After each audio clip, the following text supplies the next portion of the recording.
On Primetime Politics tonight, the federal government unveils its long-awaited plan to respond to the recommendations of the National Inquiry into Missing and Murdered Indigenous Women and Girls. But the plan's more like a framework, and most of the action comes later.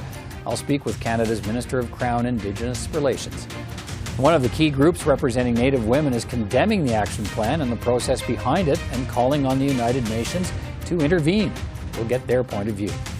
And with the eyes of the nation focused on the treatment of Indigenous people in Canada and the push for reconciliation, two leading Indigenous voices reflect on where we're at and how real change can happen. We'll begin with the release today of the government's action plan for better protecting Indigenous women and girls in Canada. The plan is the response to the 231 recommendations 2 years ago from the National Inquiry on Murdered and Missing Indigenous Women and Girls. The action plan does not include costing, expected outcomes, or timelines. That won't come until the fall. Instead, the plan outlines guiding principles, visions, and goals presented by Indigenous partner groups, families, and provinces and territories. The plan does set out short-term priorities for the next year.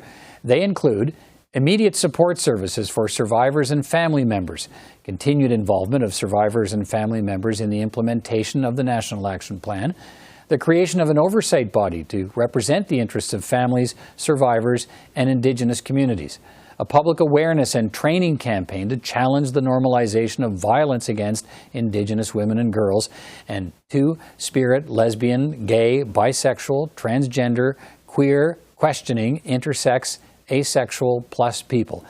Immediate development of an implementation plan and the creation of an intergovernmental table to coordinate ongoing collaboration. Today, with the launch of the plan, we're taking a step forward together to make the transformative change necessary to end this national tragedy. To the survivors and families, we are so grateful for your leadership. We will continue to work with you to make sure your voices are heard and to end the violence and the abuse. To Indigenous communities across the country, our work as partners continues. With the release of the National Action Plan, we shine a spotlight on the immediate actions that need to be taken to implement the National Inquiry's calls for justice. However, the successful implementation of the NAP will require more than merely just checking off boxes to complete the calls for justice. We need accountability, inclusion, interconnectedness, and concrete actions that improve the lived realities of Indigenous women and girls and 2S LGBTQIA+ people. So clearly the long-awaited action plan is a work in progress and perhaps is meant to be that, but after 2 years, a lot of people had been expecting more. And what exactly is the federal government committing to in this National Action Plan for its part? Carolyn Bennett is Canada's Minister of Crown-Indigenous Relations. She is with me now. Minister, good to see you again. Thanks for taking time to speak with me. I appreciate it. Well, it's important. Thank you. It is, and thanks for the time again. This action plan, as I've said, has been 2 years in the making. It's a year overdue, and it's really a framework for action, but not action itself. So how are Indigenous women any safer today because of this plan? Well, I think the work that we've been doing over the last 2 years has informed the work of many governments, including the federal government. And so we've seen the investments along the way. In the fall economic statement, in budget 2021, it has allowed shelters in the north. There's been many actions taken. But what the National Action Plan means today is that the provincial and territorial governments, Indigenous organizations are all coming together to say this is the blueprint for what we need to do, and then we will together, as we look at everybody's contributions, there's a consensus document around the National Action Plan, but we will then move on with the implementation. But the most important thing, Peter, is that because of the data group, because of the commitment to have it evergreened based on results, that we will be able to measure and adapt. So this is the June 2021 installment, but we will get on and work with our partners to implement it. And I think what you know is that the federal pathway is our contribution to the bigger plan. All the provinces. Yeah, and I want to get to that in a moment, but I'm still on the, Sure. a lot of people asking today, why isn't the plan fully costed with timelines for implementation and expected outcomes? When will we see all of that? Well, the federal pathway includes all of the funding from Budget 2021, the fall economic statement, that the federal contribution has the costing there. As we move to implementing the National Action Plan, provinces and territories, Indigenous governments, land claim organizations, everybody will work together to make sure that the goal of ending violence against Indigenous women and girls and two-spirited people ends. And so we are committed to do that work and to be accountable for its results. As you know, a number of Indigenous groups have complained that they were excluded from the process, and so they reject the action plan. The Native Women's Association of Canada has now filed a human rights complaint, calling it a plan to have a plan, and calling on the United Nations to get involved and compel you to take immediate action. How do you respond to that criticism? Well, the Native Women's Association had a full seat at the table. I think that I just want to say the Native Women's Association, Bev Jacobs and Michelle Odette, the people that got us to Sisters in Spirit, Faceless Dolls Project, so many of these families and survivors have been working for 20 years on this. A lot of the people that I've been working with for the last 20 years feel that this is a hugely important day. Right, but how do you characterize what the leadership of the association's done today? Filed a human rights complaint. This week they created their own action plan, saying that yours is a plan to have a plan, and it doesn't work fast enough, so they're going to do their own thing. I think it's really important that we listen to the Families and Survivors Circle. They have worked extraordinarily hard to focus on the work and make sure there would be an effective and accountable plan. And if you saw their ceremony last night, they are very, very pleased and proud of the plan we've put forward. And so in working together in terms of as a collectivity of people focused on the work, that is why today is so important to me. And I think that the work that was done on the urban reality, Peter, if you saw this chapter that the Two-Spirited group have come with, it should be mandatory reading for every child in Canada in terms of what happened, how homophobia arrived on the boats with the settlers. This is extraordinary work that over 100 Indigenous women and Two-Spirited people have worked together on this. Those are the voices that I think know they've been heard, and we look forward to working with all of the groups that want to improve the plan or want to help us implement it. We are open to all of the advice. Okay, you touched on the, let's spend a little time here on the federal pathway. This is the particular part of the action plan, the federal contribution, you touched on it. It promises transformative change backed by $2.2 billion in new spending over the next 5 years announced in the budget. What are you promising to make that change happen? It's 4 areas here, and if you can walk us through it quickly, what's the focus of trying to make that change take place? Well, as you know, even Budget 2021 was very faithful to the themes identified by the National Inquiry: culture, health and wellness, security and safety, and justice. And in all of the aspects of the priorities that were laid out in the final report, Reclaiming Power in Place, and as well, listening to the Family and Survivor Circle and all of the voices at the core, we developed the federal pathway based on what we were hearing, but also to be able to put the resources there so that people know that we're serious. Right, resources in Indigenous language, culture, infrastructure, health, and policing, all areas where you're going to be giving more powers and more spending involved to Indigenous groups to be able to deal with those issues on their own. Right? Yeah, it's about decolonizing. I mean, so many of I mean, missing and murdered Indigenous women and girls is the result of failed colonial policies, laws, omissions. This is from residential schools, as we've so poignantly learned this week, to the Indian Act, where women got disenfranchised or moved to a different community after they married. This is undoing. It's righting wrongs, but it's understanding for all Canadians the importance of decolonizing, the path to self-determination, but also how the access to healing, access to justice, making sure that what we've learned from Joyce Echequan and the colleges of physicians and nurses, everybody has to be part of this plan. Let me finish on this very quickly. The House of Commons is debating an NDP motion today calling on the federal government to show real reconciliation by dropping legal appeals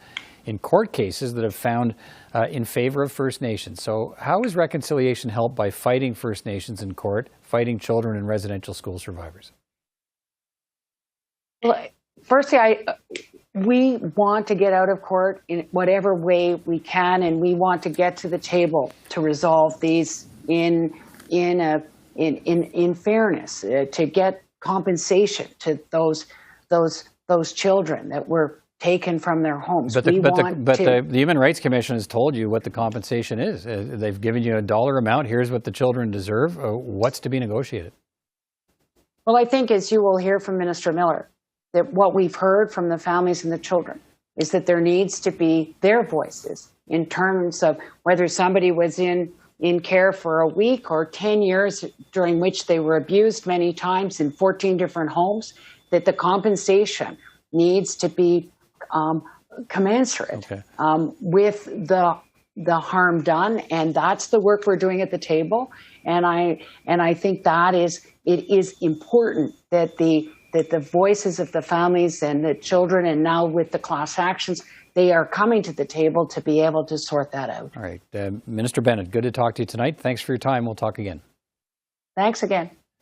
A number of Indigenous groups have complained that they were excluded from the process to create the National Action Plan. The Native Women's Association of Canada was part of the process, but then left it, calling the federal approach fundamentally flawed and the process toxic and dysfunctional. The organization has now filed a human rights complaint in Canada and called upon the United Nations to compel the federal government to take immediate steps to end the genocide against Indigenous women and girls. Lynne Groulx is the CEO of the association. She's with me now. In fact, she joins me from a resiliency lodge in Chelsea, Quebec, which her organization says should be at the core of any action plan. Lynne Groulx, first of all, thanks for taking time to speak with me. We now have the release of the federal action plan, and that's prompted you to file a human rights complaint and call in the United Nations. Why? Yes. So we'd like to make it clear that we don't have an issue with the part of the action plan where the organizations have put forward plans on work that they want to do. We take issue with the federal government's part of the plan called Federal Pathways. That plan should have followed what the Calls for Justice said in Call for Justice 1.1, which said that the initiatives have to be specific, they have to have targeted funding, they need to have an implementation plan, and that's not in the government's plan. So you can't, without an implementation plan, how is that an action plan? That's where we really we're really taking issue. So it sounds like your concern is that you feel that the government's kicking action on this down the road, that it's a plan to have a plan. That's correct. So, if there's no action, there's no plan. There's no action plan. It is not a real action plan. And I do want to make it clear again that we really fully support all the organizations and the family circle and survivors. So we definitely support those, projects that are there or plans that are there, but not this Federal Pathways report or plan. This is what we think that is really fallen short. Okay, you introduced earlier this week. You introduced your own plan. It's costed. It has some timelines and timetables. What should the federal government have proposed today? What did you want to see? We wanted to see that. We wanted to see what it said in Call for Justice 1.1. We wanted to see the initiatives costed out with the measurable results. This is what we needed to see, not another plan that will take another 1 to 3 years to put in action. The families want action and need action. And, the time for waiting is it's long overdue. The plan itself is already 1 year overdue. So what's at the basis of your human rights complaint and your call to the United Nations to get involved in Canada? Well, the basis of that is that there is a genocide in Canada. So this has been declared, this has happened, and the government's failure to take those 231 calls and actually implement them and deal with the genocide. You went further.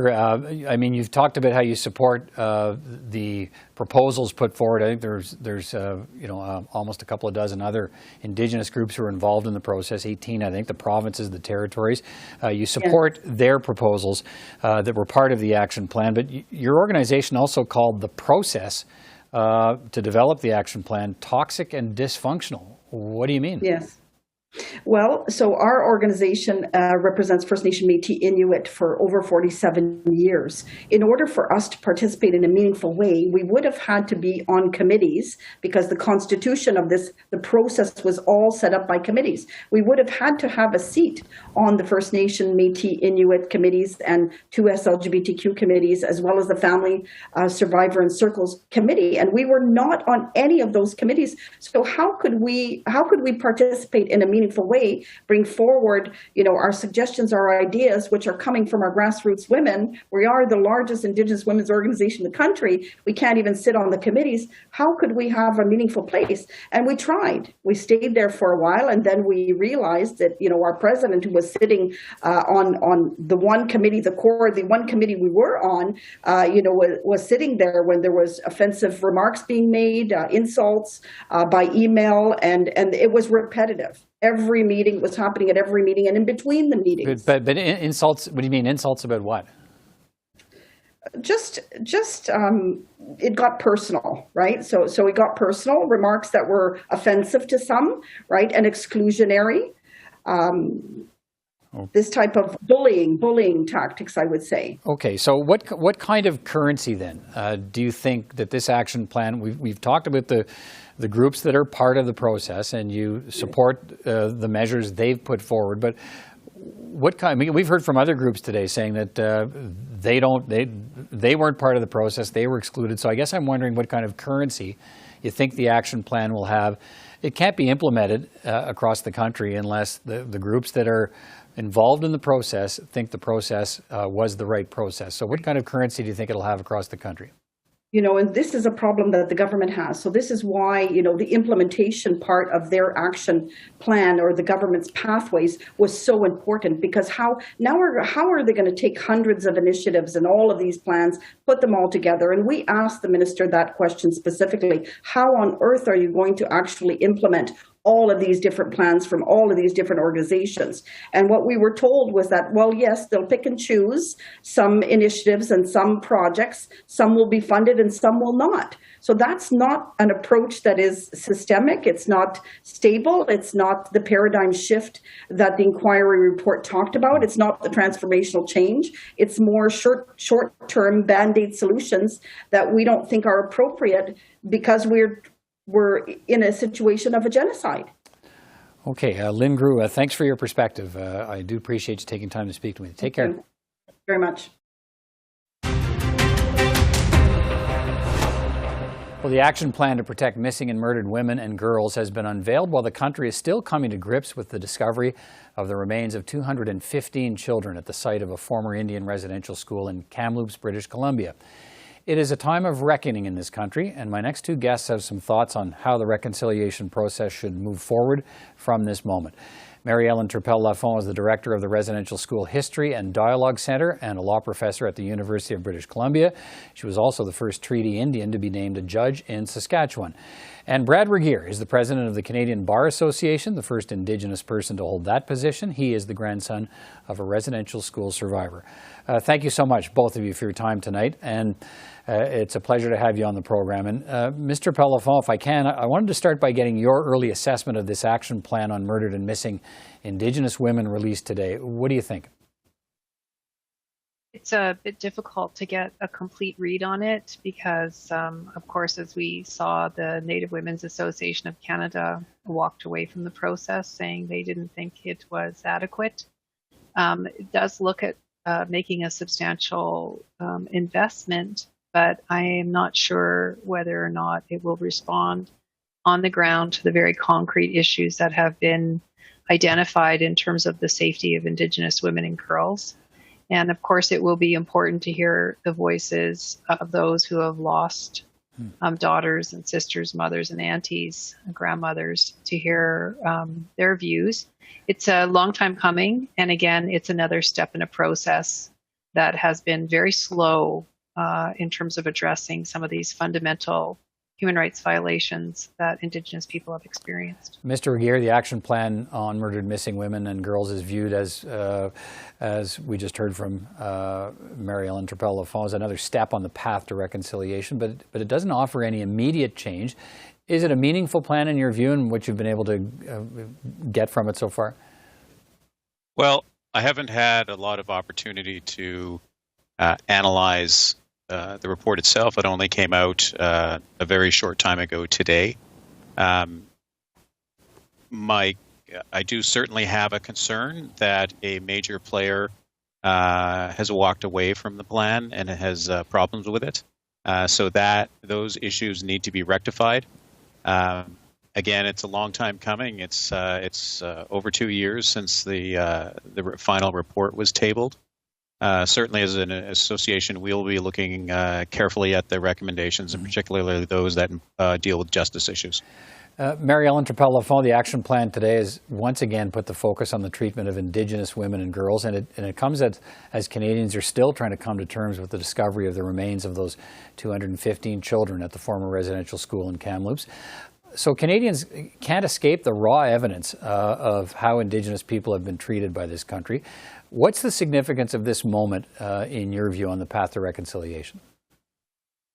I think the significance of the moment is it's increasingly hard for Canada and Canadians to take the approach of denying and minimizing what happened at the schools.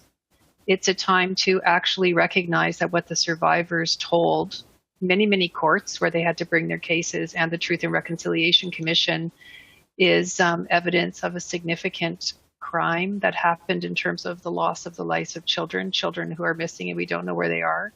And I hope it's a moment where we can say we will stop denying, minimizing, and downplaying the impact of not just residential schools, but the legacy of Canada's state colonialism that enabled and enacted for children to be rounded up and forced to attend schools, and all of the harms that they experience that they've courageously said, and Canada has attacked and denied it for years. And of course, survivors and groups trying to advocate for justice still are in the courts, like the bands are still in the courts to get compensation for the cultural language and other loss from the schools.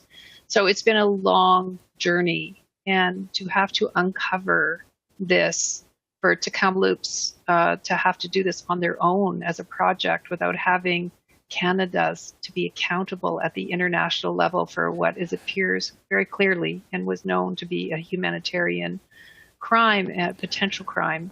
It doesn't look well on Canada, but it has to be a turning point. The denial, disrespect, and mistreatment of survivors, including intergenerational survivors, has to end. Mr. Regehr, how should the discovery of those remains affect the process of reconciliation, and who should be held to account, and how should they be held to account? Well, certainly the federal government needs to be held to account, and frankly, the churches have to be held to account too. They actively participated in this, and it was their employees who engaged in these I'll say for now, potential crimes. It's a wake-up call. It's a reckoning. It's showing Canadians that, these are more than just words in a final report somewhere. This actually happened, and we've got the evidence of it.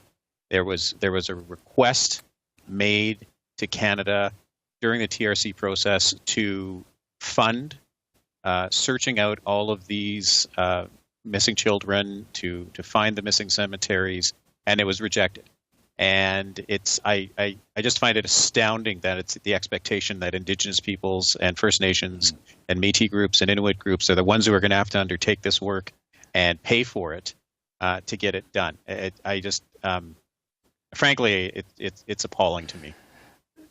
Let me move on.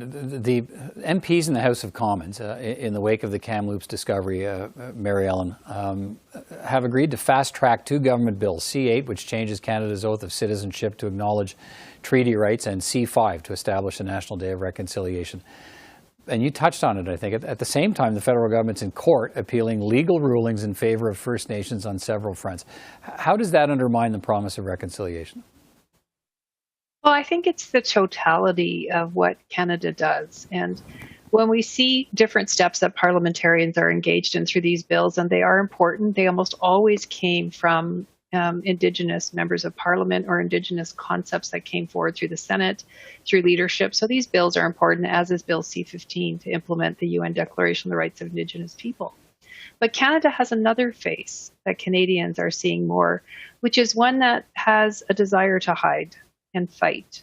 And sometimes with things like documents, make agreements with churches so that they're able to not to conceal and to limit and to put constraints on the truth and to not fully embrace what they should do, which is a very high level of accountability. And as President Regehr indicated, Canada needs to be held to account because these were state actions. And we're very suspicious about the capacity of Canada to hold itself to account because it's consistently not done that, and trust has been very broken. So on the residential school burial sites, it will be very important that Canada does invite the United Nations. The United Nations has flagged that Canada must follow proper procedure. We should be inviting them in. The parliamentarians are going to need to urge the Prime Minister to invite them in, and for us to deal with the burial site in particular in a way that complies with our international obligations, and finally stop hiding. Mr. Regehr, in the 30 seconds or so we have left, there's a national public saddened, shocked, shamed by the revelations of the past week, looking for how to play their part in change. How do they do it? I think they can reach out to their government leaders, their MPs, their MLAs if they need to, and tell them, you need to get this done. The calls to action need to be implemented. They need to be fully implemented. And on this particular issue, Canada needs to step up, and we've got to bring these kids home. All right. Thank you both for your thoughts and perspectives this evening. Good to talk to you both, and I hope we get a chance to talk again soon. Take care. Thank you. Thank you. And that is all the time we have for this edition of Primetime Politics. I'm Peter Van Dusen. From all of us here at CPAC, thanks again for watching. We'll see you next time.